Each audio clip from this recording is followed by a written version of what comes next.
Assalamualaikum warahmatullahi wabarakatuh. Alhamdulillah wassalatu wassalamu ala Rasulillah Sayyidina Muhammad ibn Abdullah wa ala alihi wa sahbihi wa mawala, amma ba'd. Sa'adat al-afadil ulama'an al-qurama wa asatidhan al-a'izza, yang saya hormati dan muliakan segenap pemirsa WinSi TV yang mudah-mudahan kita semuanya dimuliakan oleh Allah Subhanahu wa taala. Tema kita pada kajian ini adalah tentang urgensi doa dan mustajabnya doa untuk orang-orang yang berpuasa. Alhamdulillah, kita sekarang berada di bulan suci Ramadan.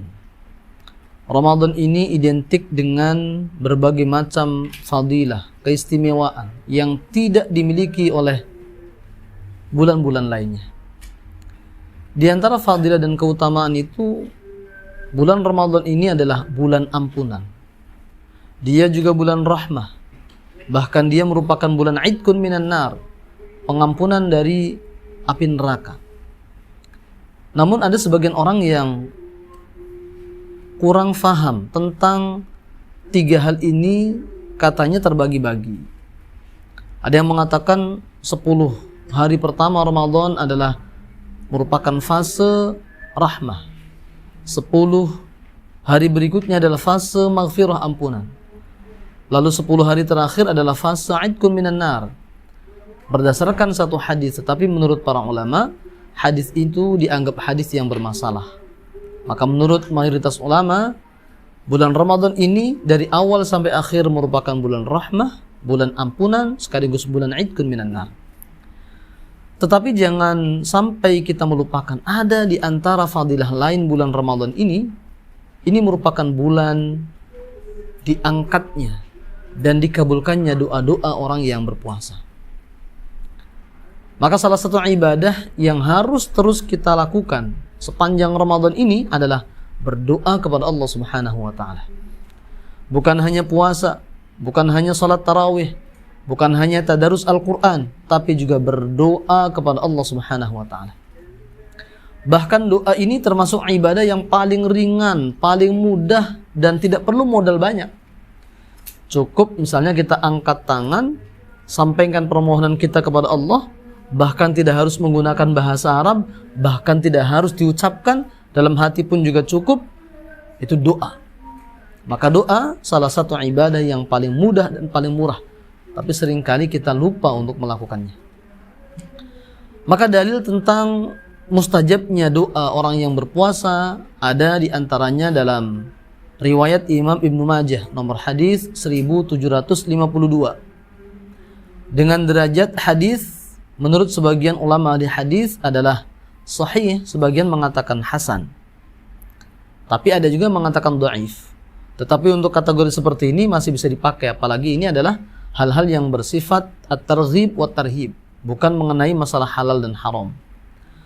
Maka baginda Nabi Muhammad SAW bersabda, "Salasatun la turaddu da'watuhum."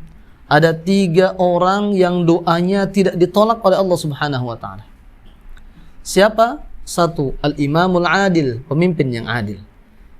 Lalu yang kedua, as-shaimu hatta yuftir, orang yang berpuasa sampai dia berbuka puasa.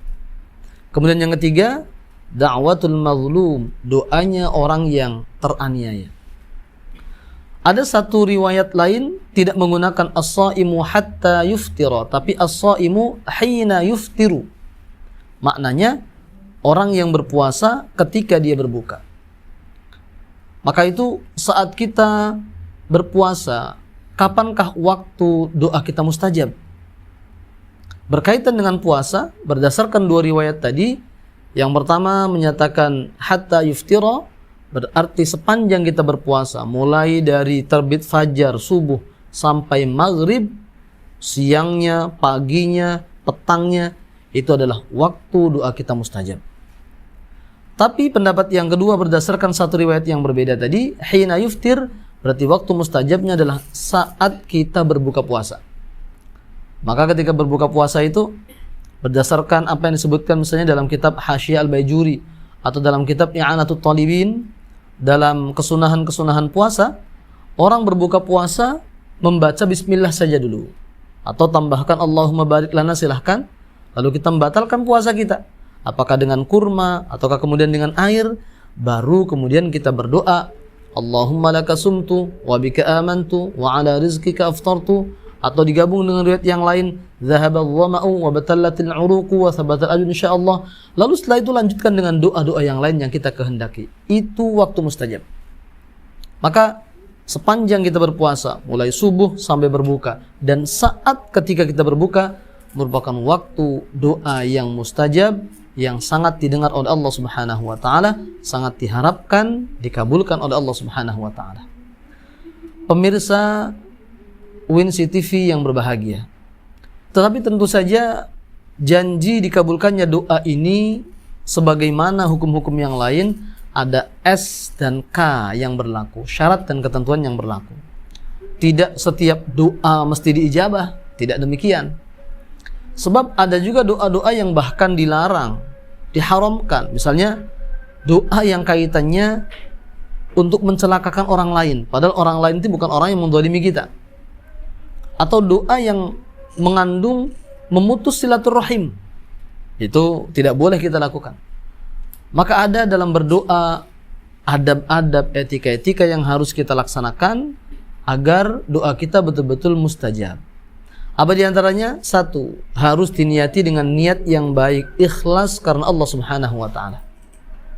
Lalu yang kedua, dalam berdoa kita harus yakin bahwa doa kita dijabah oleh Allah. Jangan sampai kita berdoa kepada Allah tapi dalam hati kita, kira-kira diijabah enggak ya? Diijabah enggak ya? Nah, itu namanya ada ragu-ragu. Tidak muqinuna bil ijabah. Maka termasuk adab etika berdoa, kita harus yakin Allah mengijabah doa-doa kita. Lalu kemudian yang ketiga, ketika kita berdoa, usahakan menghadap ke arah kiblat. Meskipun sebenarnya doa bisa saja ke arah mana saja. Baik itu ke arah timur, ke arah selatan, utara, silahkan.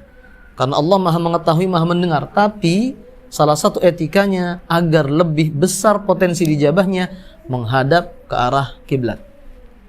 Lalu berikutnya, dalam keadaan bersuci. Sebab ketika kita bersuci, malaikat senantiasa menjaga kita, bahkan mengaminkan semua doa-doa kita lebih daripada aminnya mereka saat kita tidak sedang bersuci atau berwudu. Kemudian berikutnya, saat kita berdoa diusahakan sepenuh hati berharap. Tidak cukup hanya sepintas lalu. Apakah itu diulangi? Apakah 2 kali atau 3 kali? Kemudian dengan suara yang lembut, dengan suara yang betul-betul menunjukkan bahwa kita hamba Allah Subhanahu wa Ta'ala. Jangan sampai berdoa dengan berteriak-teriak. Kemudian termasuk lagi, usahakan di awal kita awali dengan Alhamdulillah, lalu lanjut sholawat. Kemudian ketika ditutup, maka sholawat dulu, baru kemudian Alhamdulillah. Lebih hebat lagi kalau doa itu diawali dengan tawassul, wasilah. Ada wasilah-wasilah yang sepakat ulama bisa dipakai. Misalnya wasilah dengan menggunakan Asmaul Husna. Kita sebutkan ya Allah, ya Rahman, ya Rahim, ya Malik, ya Quddus misalnya. Atau dengan sifat-sifat Allah. Bijalalika wa karamika. Itu termasuk wasilah atau tawassul yang sepakat ulama. Atau diawali dengan amal solih dulu. Misalnya membaca surah Al-Fatihah. Atau kita sedekah terlebih dahulu. Lalu jadikan itu sebagai wasilah kita berdoa kepada Allah. Maka itu juga termasuk salah satu adab etika agar doa kita dikabulkan oleh Allah. Dan jangan lupa angkat tangan setinggi mungkin yang kita bisa.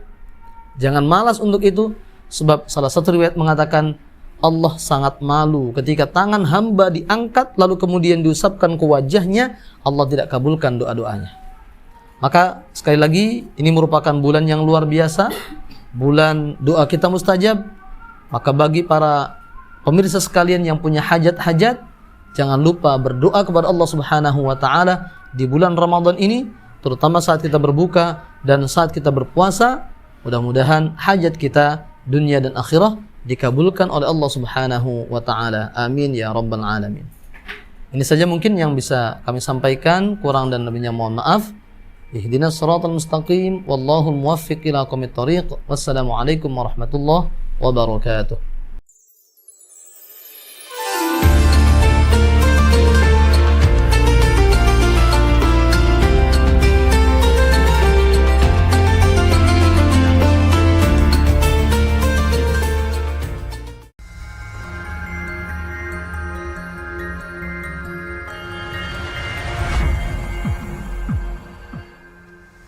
Assalamualaikum warahmatullahi wabarakatuh.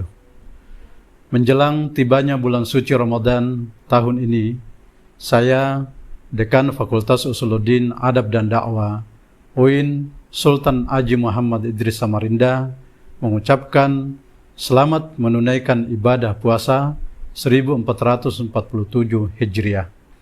Melalui kesempatan ini pula, kami menyampaikan permohonan maaf lahir dan batin atas segala salah dan khilaf. Semoga ibadah puasa yang kita jalankan tahun ini membawa keberkahan, kesehatan, dan ketenangan lahir dan batin. Assalamualaikum warahmatullahi wabarakatuh.